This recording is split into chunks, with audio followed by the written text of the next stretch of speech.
भगवान ने वराह रूप में जब हिरण्याक्ष का उद्धार किया, सगे संबंधी रोने लगे। उन सबके शोक को शांत करने के लिए हिरण्यकशिपु ने सबको ज्ञानोपदेश किया।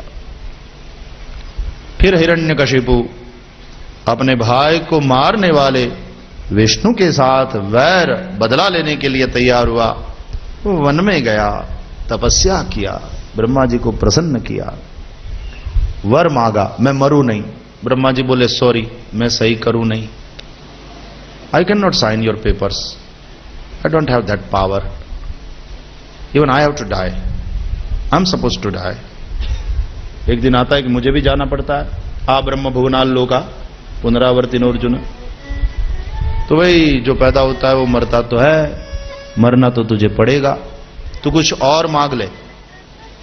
तो हिरण्यकशिपु ने शब्द बदल दिए, लेकिन मांगा वही। ठीक है, मरना पड़ेगा तो ठीक है, मैं मरूं, लेकिन दिन में न मरूं, रात में न मरूं, घर में न मरूं, घर से बाहर न मरूं, धरती पर न मरूं, आसमान में न मरूं, मनुष्य से न मरूं, पशु से न मरूं, देव से न मरूं, दानव से न मरूं, अस्त्र से न मरूं, शस्त्र से न मरूं, गीले से न मरूं, सूखे से न मरूं। विचार कर करके मांगा और फिर कहा कि ब्रह्मा जी अब लंबा चौड़ा क्या करूं, आप है सृष्टि के रचयिता, आपकी किसी भी रचना से मैं न मरूं, क्योंकि जो कुछ है सब आप ही की रचना है, आपकी किसी भी रचना से न मरूं और आपसे भी न मरूं। ब्रह्मा जी ने तुरंत साइन कर दिया, तथास्तु। मान लिया उसने कि अब मैं नहीं मरूंगा। अत्याचार किया। पत्नी का नाम कयाधु है, कयाधु साधु जैसी है, लाद, अनुल्लाद, समलाद, प्रहलाद पुत्र है। प्रहलाद मां के गर्भ में थे जब हिरण्यकशिपु गया वन में तपस्या करने। इंद्रादि देवों ने आक्रमण किया, असुरों को मार डाला, सगर्भा कयाधु का हरण करके ले जा रहे इंद्र। नारद ने रोका, हे सुरपति, शोभा नहीं देता ये तुझे, छोड़ इसको, मारेगा तो स्त्री हत्या का पाप लगेगा। सुरपति को भी जो सत्य कहे वो देवर्षि। सुरपति बोले, देवर्षि मैं इसको मारने वाला नहीं हूं, लेकिन इसके उदर में हिरण्यकशिपु का बच्चा है, जब ये बच्चे को पैदा करेगी मैं इसके बच्चे को मार डालूंगा, फिर इसको छोड़ दूंगा। नारद जी बोले, इसके उदर में भगवान का भक्त है। सुनते ही सुरपति ने कयाधु की क्षमा मांगी, मां मुझे क्षमा कर, भगवान के भक्त की मां, मुझसे अपराध हो गया। प्रणाम किया, कयाधु के गर्भ में रहे हुए भक्त को परिक्रमा करी, क्षमा पूर्वक मांगी और कयाधु को छोड़ दिया। नारद जी कयाधु को अपने आश्रम में ले गए। वो रोने लगी, मैं कहां जाऊं देवर्षि, मेरा पति तो वन में तपस्या कर रहा है, मैं अकेली अबला। कहा, देवी मेरे आश्रम में रहो, कोई चिंता की बात नहीं, जब तक तुम्हारा पति वन में तपस्या कर रहा है तुम सुखपूर्वक मेरे आश्रम में रह सकती हो। इच्छा प्रसूति का वरदान दिया। उसको चिंता थी, मेरा बच्चा जब पैदा होगा बिना मेरे पति के मैं कैसे इसको पाल पोस कर बड़ा करूंगी, महाराज मैं अबला। कोई चिंता नहीं कर मां, इच्छा प्रसूति का वरदान देता हूं, जब तू चाहेगी तब अपने बच्चे को तुम पैदा कर सकोगी। 100 वर्ष पर्यंत हिरण्यकशिपु वन में तपस्या करता रहा, 100 वर्ष पर्यंत प्रहलाद मां के उदर में रहा, नारद के साथ सत्संग होता रहा। मां के उदर से ही प्रहलाद नारद से उपदेश सुनकर आए हैं, ज्ञान लेकर आए। हिरण्यकशिपु को वरदान मिल गया, वो घर लौट आया, कयाधु घर आई, प्रहलाद को प्रकट किया। प्रहलाद बड़े हुए, भगवान के परम भक्त है। हिरण्यकशिपु ने तो यज्ञ याग आदि सब बंद करा दिया, कोई नारायण का नाम नहीं ले सकता, नारायण शत्रु है मेरा। प्रहलाद जब बड़े हुए, शुक्राचार्य के पुत्र षंड अमरक के द्वारा एक गुरुकुल चल रहा था, वहां प्रहलाद जी को शिक्षा दीक्षा हेतु रखा गया। गुरुजी जो भी पढ़ाते हैं प्रहलाद जी बिल्कुल याद कर लेते हैं। और फिर गुरुजी कहते हैं, बेटा प्रहलाद, राजकुमार प्रहलाद, अब ये पाठ तुम सब बच्चों को याद करा देना। क्या है? तुम तो पढ़ने में बड़े तेज हो और ये बच्चे बिल्कुल ढ। अब हमको थोड़ा काम है महत्व का, तो हम जरा बाहर जाते हैं, ये पाठ तुम बच्चों को याद करा देना। राजकुमार प्रहलाद कहते हैं जी गुरुजी, जो आज्ञा। गुरुजी चले जाते हैं। प्रहलाद जी सुंदर ढंग से बच्चों को पाठ याद कराते हैं, और जब बच्चों को पाठ याद हो जाता है तो अंत में कहते हैं, लेकिन प्यारे सखाओं, ये सब विद्या जो है ना, ये भुक्तय न तो मुक्तय, ये तो पेट भरने की विद्या है, ये मुक्ति देने वाली नहीं है। उसके लिए तो भगवान के नाम का आश्रय करना चाहिए। और भक्त प्रहलाद सबको भगवान नाम संकीर्तन कराते हैं। सबको बड़ा मजा आने लगा, कीर्तन करते हैं, नर्तन करते हैं। अब तो जैसे गुरु जी बाहर चले जाए और तुरंत बच्चे सब कहते हैं, प्रहलाद जी नाम संकीर्तन। और स्कूल में नाम संकीर्तन शुरू हो जाता है। भगवान की भक्ति में सब मगन हो जाते हैं। एक बार हिरण्यकशिपु ने शंडामर्क को बुलाया, बच्चे को लेकर आओ। गुरु जी गए राजकुमार को लेकर। महाराज, राजकुमार प्रहलाद पढ़ने में बड़े तेज हैं। हम आधा कहते हैं, ये पूरा समझ जाते हैं, बहुत होशियार है। अब जो भी पूछना चाहो पूछ सकते हो। प्रहलाद को गोद में लिया हिरण्यकशिपु ने, माथे पर हाथ फेरा, बेटे आपकी तो बड़ी प्रशंसा कर रहे हैं आपके गुरुजी, खूब पढ़ते हो। अच्छा ये बताओ बेटे, आप जो अभी तक जो पढ़े हो उसमें आपको क्या अच्छा लगा, वो हमको बताओ। जो आपको रुचा, जो आपको अच्छा लगा वो बताओ। वो छोटे से प्रहलाद, भोले से प्रहलाद धीरे से बोले, पिताजी मुझे जो अच्छा लगा वो बताओ। तत्साधु मन्ये सुरवर्य देहिनां सदा समुद्विग्न धियाम सद्ग्रहात् हित्वात्मपादं गृहमंदकूपम वनम गतो यद् हरिमाश्रयेत। मुझे तो ये अच्छा लगता है पिताजी, ये संसार अंधकार से भरा हुआ गहरा कुआं है, उसमें पड़कर आत्महत्या नहीं करना चाहिए, वन में जाकर श्री हरि का भजन करना चाहिए, मुझे बहुत अच्छा लगता है। तू गुस्सा आया हिरण्यकशिपु को, ऐसी बात कर रहा है। शंडामर्क से पूछा, ये सिखाया तुमने? अब वो कांपने लगे, महाराज हमने नहीं सिखाया, ये तो सिलेबस में है ही नहीं, कोर्स में कहीं है ही नहीं, हमारा सिखाया हुआ नहीं बोल रहे हैं राजकुमार, अपना बोल रहे हैं महाराज। बोले तो सावधान रहो, लगता है कोई देवता आकर के मेरे विरुद्ध मेरे बेटे को बहका रहा है, ये मेरे शत्रु के भजन की बात करता। प्रहलाद पढ़ने में ध्यान दो, कोई नारायण का नाम नहीं ले सकता। किसका? बोले नारायण का। किसका? बोले नारायण। चुप, मेरे साथ खिलवाड़ करता है। बोले पिताजी जिस किसी तरह आपके मुंह से भी नारायण नाम निकल जाए तो आपका कल्याण ही होगा,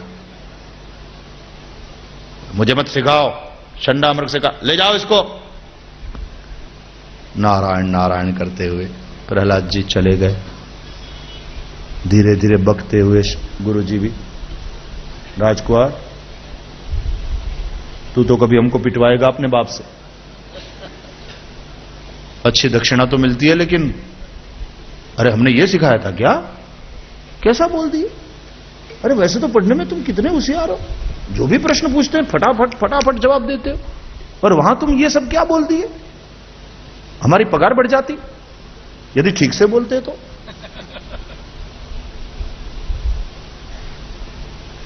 उल्टे वार्निंग सुनना पड़ी। प्रहलाद जी बोले, गुरुजी मैं क्या करूं, पिताजी ने पूछा था तुमको क्या अच्छा लगता है, तो मैंने बताया। ठीक है, देखो राजकुमार, स्कूल में ये सब नहीं चलेगा, खबरदार कीर्तन कराया है तो। ठीक, जो आज्ञा गुरुजी। एक दिन फिर पाठ याद कराया और प्रहलाद जी को तुरंत याद हो गया, चुटकी बजाते याद हो गया। राजकुमार अब तुम सबको पाठ याद करा देना, हम जरा बाहर जाते। सुनो, कीर्तन मत कराना। जी गुरुजी। जैसे ही गुरुजी गए, सब बच्चे बोले प्रहलाद प्रहलाद कीर्तन। कहा नहीं नहीं नहीं नहीं नहीं, गुरु जी को वचन दिया नो कीर्तन। बोले तो आज सत्संग प्रवचन। और प्रहलाद जी ने प्रवचन शुरू कर दिया। तो सखाओं सुनो, कौमार आचरित प्राज्ञ धर्मान भागवतानिह।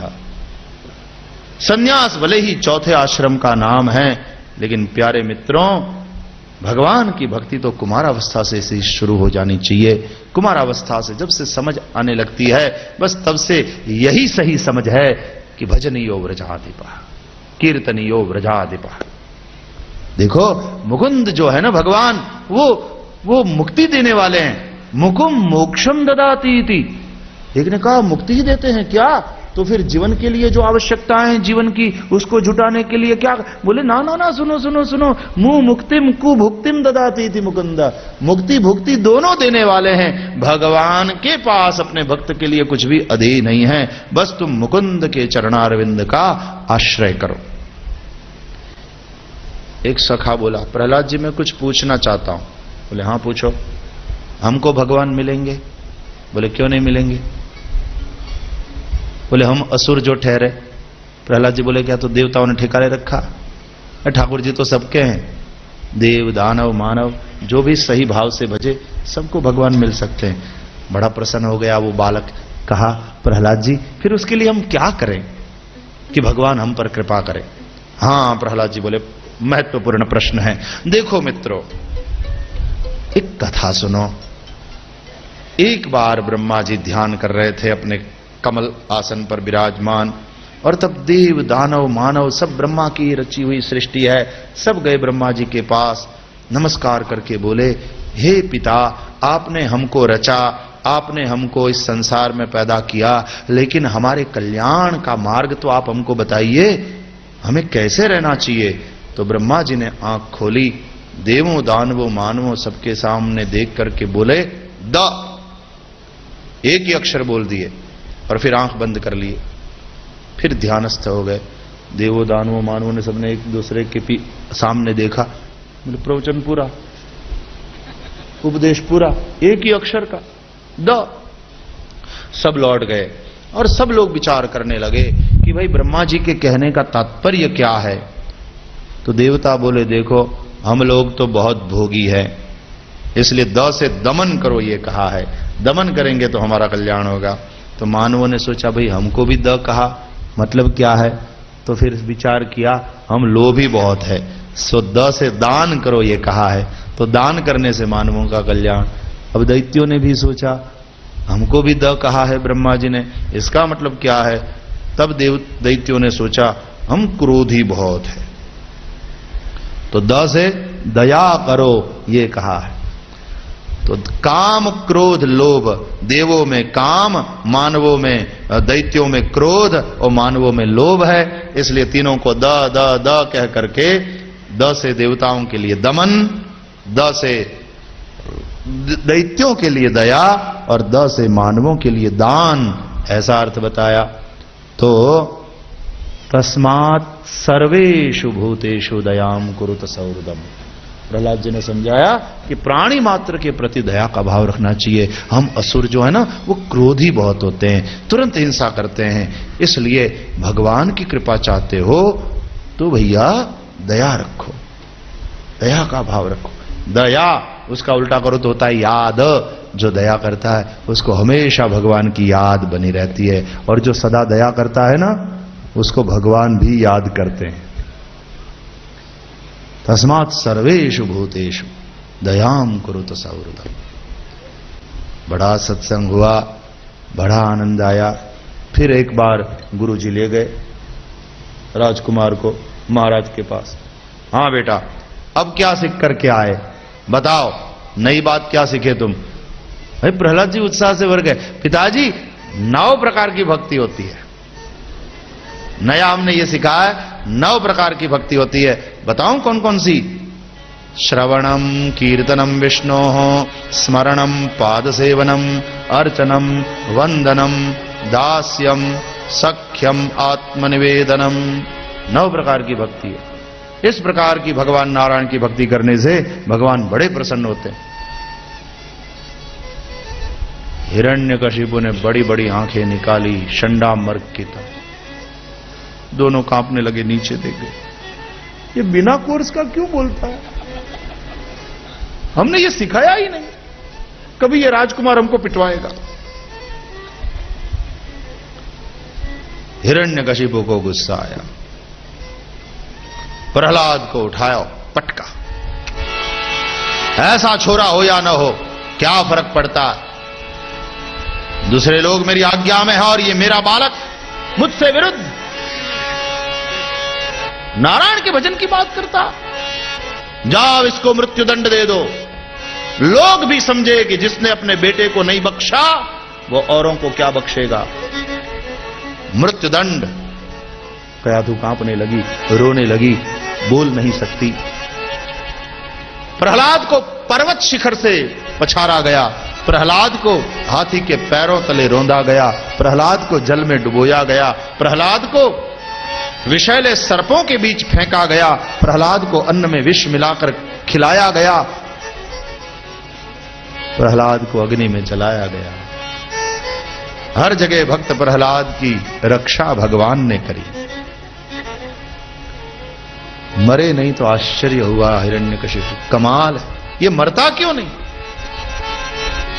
प्रहलाद जी ने कहा मेरे नारायण मेरी रक्षा कर रहे हैं, मारना तो आप चाहते हैं, ठाकुर जी बचाना चाहते हैं। मारने वाले से बचाने वाला बहुत बड़ा होता है पिताजी। कौन बचा रहा है तुझे? नारायण। फिर नारायण? कहां है तेरा नारायण?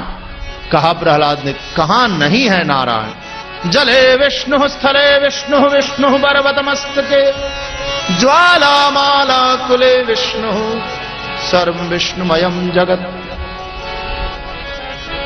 हर कण में, हर क्षण में। बताओ, बड़ी बड़ी बातें मत करो प्रहलाद, बताओ इस स्तंभ में है? प्रहलाद जी बोले जो सर्वत्र और सर्वदा होता है वो इस वक्त इस स्तंभ में क्यों नहीं हो सकता? कथा है, हिरण्यकशिपु गदा लेकर क्रोध पूर्वक दौड़ा और स्तंभ में गदा का प्रहार किया। प्रहार करते ही स्तंभ फटा और अंदर से बोलिए नृसिंह भगवान की जय। वैशाख शुक्ल चतुर्दशी का दिन भगवान नृसिंह प्रकट हो गए। देखता रहा हिरण्यकशिपु, कैसा विचित्र रूप है। नायम मृगो नापि नरो विचित्रम, अहो किमे तंद्र मृगेंद्र रूपम। नीचे का शरीर मनुष्य का, ऊपर का सिंह का, नरसिंह है। खेलते रहे, खिलाते रहे असुर को संध्या समय तक, और जब संध्या हुई प्रहार किया, पटका, हाथ से गदा छूट गई। भगवान नृसिंह नारायण दहरी पर बैठे, हिरण्यकशिपु को अपनी गोद में लिया, नख से फाड़ दिया उसका पेट, उंतड़ियां बाहर निकाल लिया और उंतड़ियों का हार अपने गले में डाला। गर्जना करने लगे, देवगण आए, पुष्प वृष्टि करी, जय घोष किया, बोलिए नृसिंह भगवान की जय। न घर में है न घर के बाहर, दहरी पर बैठे, न धरती पर न आसमान में, अपनी गोद में लेकर मारा। भगवान न देव है न दानव है न मानव है, भगवान न मनुष्य है न पशु है, आधा मनुष्य का रूप आधा पशु का रूप। न अस्त्र से मारा न शस्त्र से मारा, नख से पेट फाड़ दिया। नख न गीले हैं न सूखे हैं, न घर में न घर के बाहर, न धरती पर न आसमान में, न दिन में न रात में, संध्या समय में मारा। और ब्रह्मा जी के किसी भी रचना से नहीं। भगवान बोले मैं ब्रह्मा की रचना नहीं हूं, ब्रह्मा मेरी रचना है, मैं ब्रह्मा का बाप हूं। ब्रह्मा के वरदान में कहीं भी कोई भंग नहीं होने दिया। और भगवान ने फाड़ दिया हिरण्यकशिपु के पेट को, उंतड़ियां बाहर निकाल लिया, उंतड़ियों का हार अपने गले में डाल दिया। ऐसा भयंकर रौद्र रूप देखकर विदार दिया, फाड़ दिया पेट। ब्रह्मादि देवता आए, स्तुति करने लगे, भगवान को शांत करने का प्रयत्न करने लगे, लेकिन भगवान शांत नहीं हो रहे। कोई भगवान का अपराध करे तो भगवान क्षमा कर देते हैं, लेकिन कोई भगवान के भक्त का बहुत अपराध करे तो फिर भगवान से सहा नहीं जाता। तब सदा शांताकारम, जो शांत स्वरूप है वो क्रोधित हो जाते हैं। अपने भक्त का अपमान, अपने भक्त को कोई दुखी करे, अपने भक्त को कोई पीड़ा दे, भगवान से वो सहा नहीं जाता। शीतल और शांत तब एकदम क्रोधित हो गए। ब्रह्मादि देवताओं ने बहुत स्तुति करी। किन किन देवताओं ने आकर स्तुति करी, किन किन शब्दों में उसका वर्णन है बड़े विस्तार से सप्तम स्कंद में। लेकिन भगवान नृसिंह का क्रोध शांत नहीं हो रहा। ब्रह्मा जी ने सोचा कि वैसे तो तुरंत शांत हो जाते हैं, लेकिन आज सब देवता आकर स्तुति कर रहे हैं, भगवान शांत नहीं हो रहे हैं, अब क्या किया जाए। तब इंद्र ने कहा, जो ऐसे शांत नहीं होता वो लक्ष्मी से शांत हो जाता है। लक्ष्मी से शांत हो जाता है कभी कभी। नहीं, गाड़ी आगे नहीं जाएगी, रोल मीन्स रोल, तुमने रूल तोड़ा, लाओ लाइसेंस दिखाओ, लाइसेंस दिखाओ। अरे साहब जाने दो ना एक बार, लाइसेंस दिखाओ। कायदे का राज है क्या, लाइसेंस लाओ। धीरे से 100 रुपया, दूसरी बार मत करना, चलो चलो जाओ। लक्ष्मी का प्रभाव। तो ऐसे जो शांत नहीं होता वो कभी कभी लक्ष्मी से हो जाता। तो इनकी घरवाली को बुला ले आइए, लक्ष्मी माता जी आएगी। तो ब्रह्मा जी देवता गए लक्ष्मी जी के पास कि माते आओ, इतना गुस्से में है, इतना गुस्से में है, हम सभी ने बहुत स्तुति करी लेकिन शांत ही नहीं हो रहे हैं आज, प्रभु आप आइए। और लक्ष्मी जी, अच्छा इसमें क्या बात है, अभी सामने आती हूं, खड़ी रहकर थोड़ा सा मुस्कुराऊंगी, ओ सब गुस्सा थूक देंगे। उस अभिमान के साथ लक्ष्मी जी आई। बताइए कहां है, कहां विराज रहे हैं मेरे वो। ले आए लक्ष्मी जी को और नृसिंह नारायण के सामने लाकर खड़ा कर दिया। ये बैठे हैं आपके वो। तो मुस्कुराती हुई लक्ष्मी जैसे हू कर देगा भगवान नृसिंह नारायण की जो गर्जना, लक्ष्मी जी मूर्छित होकर गिर पड़े आराम से। ब्रह्मा जी बोलिया, लियो पानी झांटो आनी माता। तो एम्ब्युलेंस आવીને માતાજીને લઈ ગઈ। एक टड़ीन बीजू थी। आज भगवान शांत ही नहीं हो रहा है।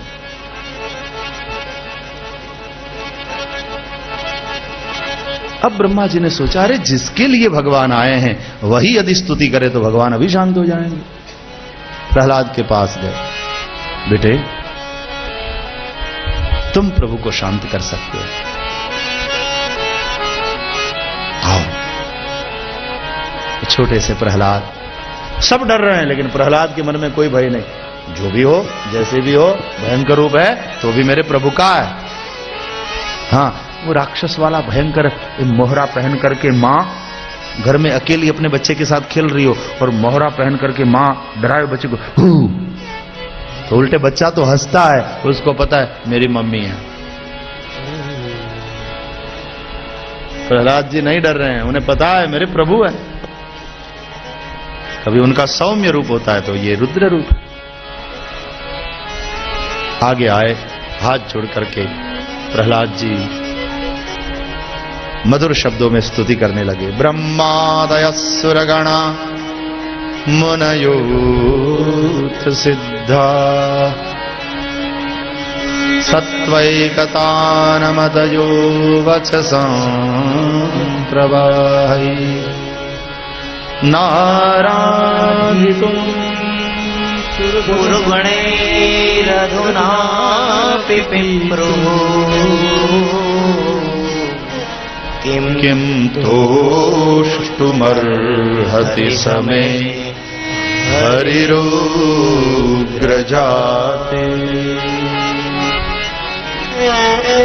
भगवान ब्रह्मादि देवता आपकी स्तुति करके आपको प्रसन्न नहीं कर पाए। मैं तो बालक हूं, असुर कुलोत्पन्न हूं, मैं कैसे रिझाऊं मेरे प्रभु आपको। फिर भी मैं मानता हूं, मन्ये धनाभिजन रूप तपश्रुतौजः तेजः प्रभाव बल पौरुष बुद्धि योगा नाराधनाय हि भवन्ति परस्य पुंसो भक्त्या तोष भगवान् गजयूथपाल।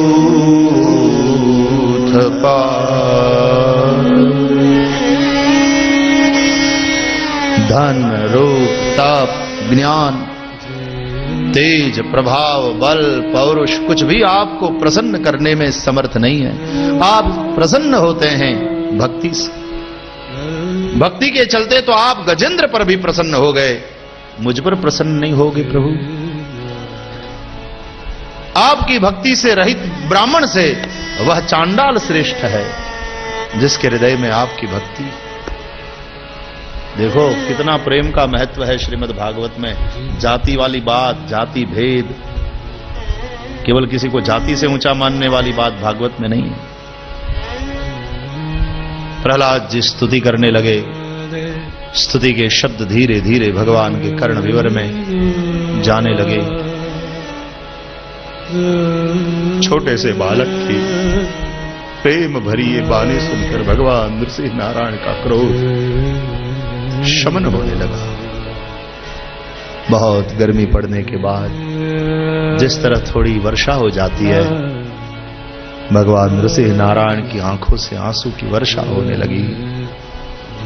असुर के शव को फेंका, प्रहलाद को गोद में ले लिया।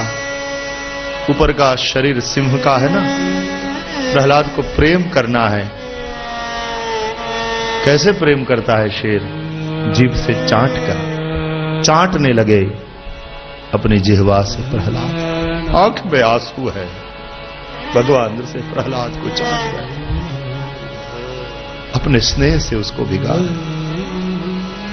पता नहीं क्या टेस्ट आ रहा है इस भक्त का। इस दृश्य को देखकर सभी देवगण हाथ जोड़े सामने खड़े हैं। आंख में अश्रु के साथ भगवान अपने भक्त से क्षमा मांगते हैं। तुझ कोमल को कितना कष्ट दिया तेरे क्रूर बाप ने। तेरी सहायता में आने में से विलंब हो गया है, यदि मुझे क्षमा कर। भगवान क्षमा मांगते हैं अपने भक्त से, यदि मैं समय विलंब।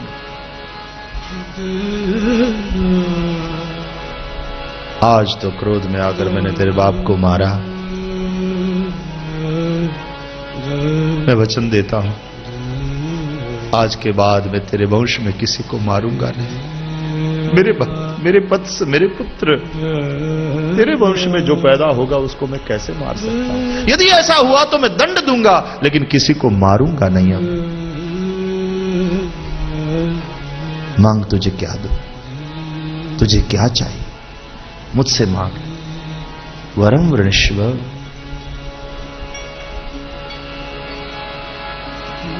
प्रहलाद ने भगवान से मांगा। यदि राशेष में कामान परांस्त्वं वरदर्शभ कामानां मृद्य संरोहम् भवतस्तु वृणे वरम् वृणे वरम् वृणे।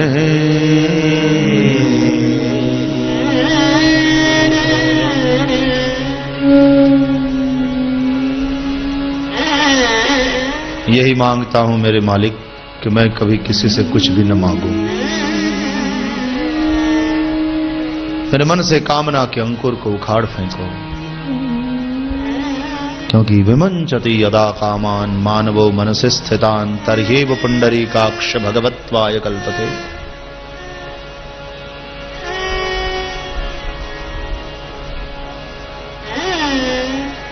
ब्रह्मा जी आगे आए। प्रभु जय हो, जय हो। आपने असुर का उद्धार किया, भक्त प्रहलाद पर कृपा बरसाया। भगवान मेरे वचन को भी आपने टूटने नहीं दिया और सब कुछ ठीक कर लिया।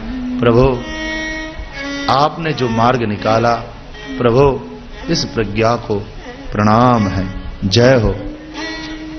अब नृसिंह नारायण की दृष्टि पड़ी, ब्रह्म यहां आओ, यहां आओ, मैं आप यहां आओ। और सबके सुनते हुए ब्रह्मा जी को ऐसा लताड़ा, ऐसा उलाहना दिया, बड़े उदार बनते हो, जिसने जो मांगा वरदान दे देते हो। अरे ब्रह्मा जी बूढ़े हो गए हो, लेकिन जरा विचार पूर्वक सबको वरदान दिया करो। आप असुरों को इस प्रकार से वरदान दे देते हो और वे असुर मेरे भक्तों को इस प्रकार से दुखी करते हैं। ये सब आपके कारण हुआ, वरदान देने में थोड़ी सावधानी बरता करो। और प्रहलाद जी एकदम ब्रह्मा जी नीचे, जी भगवान गलती हो गई, क्षंतव्यो में अपराध, अब ध्यान रखूंगा भगवान। उलाहना सुनना पाया ब्रह्मा जी को भी।